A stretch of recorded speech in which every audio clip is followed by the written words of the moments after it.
Salut à tous les frérots, j'espère que vous allez bien. On se retrouve pour une petite vidéo. On va parler un peu l'actu MMA. On va parler aussi de Benoît Saint-Denis contre Mauricio Ruffi. On va parler aussi de Cormier qui prend la défense de Sakorian. En rapport avec Topuria, du fait que Topuria ne veut pas affronter Sakorian. Et puis voilà, on va parler un peu de tout. Puis voilà. Bon visionnage les frérots. On commence tout de suite les frérots avec une petite vidéo de Shimaev. Shimaev en plein charbon. Et il a affûté, hein. Il a affûté, et puis même il fait une prépa de fou malade. Bah, je pense vraiment qu'il peut gagner face à Duplessis. Après, je sais pas, faut voir si Duplessis peut passer les deux premiers rounds.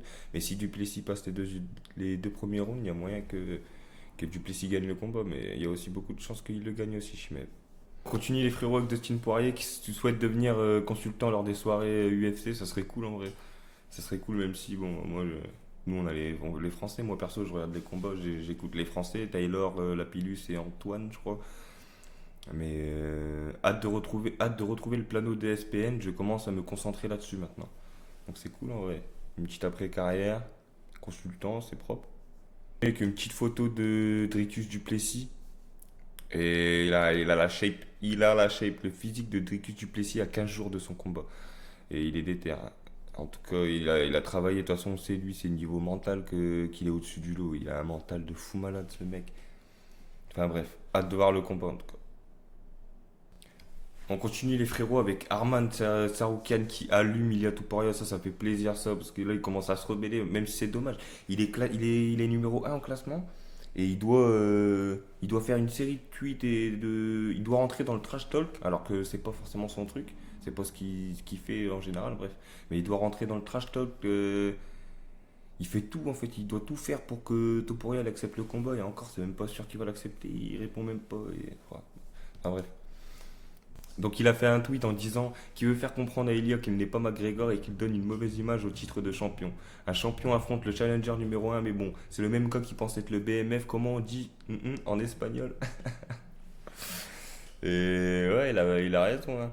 Parce qu'on sait que Elia, sa plus grosse influence, c'est McGregor, mais bon, il, il est fait tout pour lui ressembler jusqu'au style, jusqu'au tatouage, quoi, jusqu'au style, je sais pas, sur le corps, quoi. Tous ces tatouages, vous regardez les deux corps, les deux dos, les deux torses côte à côte, il a fait les mêmes formes de tatouages que Connor et tout, enfin bref. Et un champion affronte le numéro un, mais bon, ça c'est pareil, McGregor il rechignait pas, il affrontait tout le monde, il avait des cojones et tout. Enfin, alors que là, on voit Topuria, il fait que affronter enfin, il fait que gagner des ceintures sans affronter de champion, il fait que esquiver tout le monde, il lave jamais une catégorie. Enfin bref. J'espère que ce combat il va se faire un jour parce que je pense que Tsakorian il va l'allumer. On continue les frérots avec Daniel Cormier qui prend la défense d'Arman Sakorian. Donc il dit Arman devrait affronter Ilia et je ne pense pas qu'il y ait le moindre doute là-dessus. Déjà ça c'est bien, hein, qu'un mec comme Cormier, ancien double champion, le reconnaisse.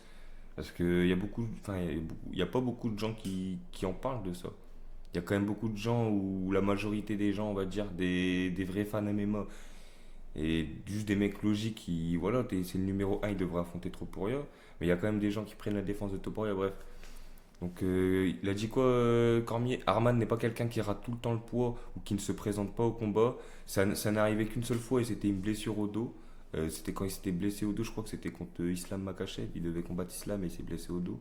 Mais c'est pareil, c'est une blessure au dos. C'est une blessure au dos, tu peux rien faire avec une blessure au dos. T'es blessé au dos, tu fais rien, tu peux rien faire. Juste marcher, courir, c'est difficile, alors combattre est fait. Bref, surtout après avoir fait le poids et s'être préparé pour être le remplaçant lors du dernier combat, Arman devrait affronter Ilia, je ne pense pas qu'il y ait le moindre doute là-dessus.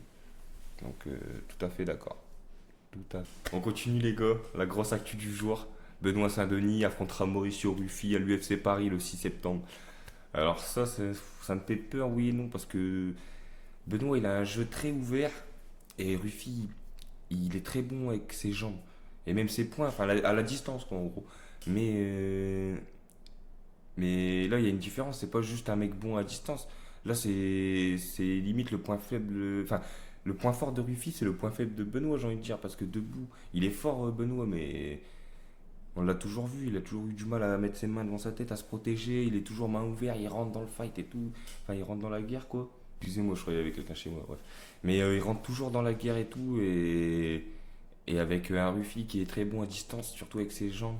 On l'a vu encore sur son KO contre King Green, à retourner en plein dans la tempe, pam. Mais voilà, dites-moi ce que vous en pensez. En tout cas, moi j'ai bien hâte de voir ce combat.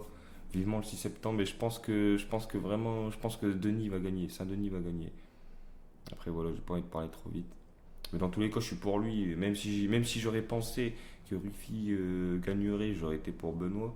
Mais je pense quand même que là, Benoît, il va gagner. Je pense que Benoît, il va l'amener au sol, il va le dominer au sol, en lutte.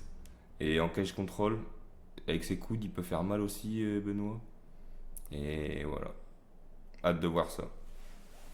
On continue les frérots avec Mauricio Ruffy justement. Donc c'est le KO que je vous parlais, le coup de pied retourné qu'il a mis à King Green. Et ouais, il a pris du sale, mais bon. Après, il y a beaucoup. C'est un KO de ouf et tout, il n'y a rien à dire. Mais regardez Green. Regardez Green. Regardez les mains, comment ils sont basses. Les mains basses. Les mains basses, les mains basses. Hop, les. Il a les mains basses tout le long. Après, il est magnifique, il n'y a rien à dire. Mais face à un mec, on le sait, qui est incroyablement fort avec ses jambes et tout ce qui est kick et tout, à la distance en général. Et là, ses mains, ils sont basses. Ses mains, ils sont plus bas que sa taille. Ah ouais. Ses mains, ils sont au niveau de son ventre. Voilà. Et je voulais juste vous repartager ça au cas où, pour ceux qui ne l'avaient pas vu. C'est lui qui va affronter Benoît Saint-Denis. Après, Benoît Saint-Denis, c'est pas King Green. King Green, et voilà quoi.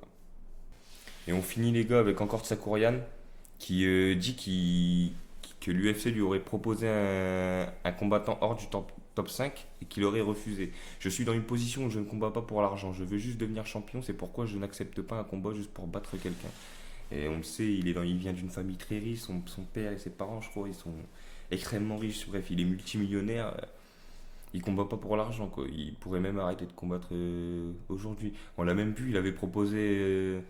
En plus, il était sérieux. Il avait proposé à Ilia Topuria sérieusement de l'affronter, que si Topuria gagnait, il lui offrait 500 000 et une voiture de son garage, sachant qu'il a des voitures à plus de 500 000 dollars et tout. Bref, limite 1 million de dollars pour le combat, quoi. Mais voilà. Moi, je suis totalement d'accord avec lui. Il est top 1, on fait que de l'esquiver, tout le monde l'esquive.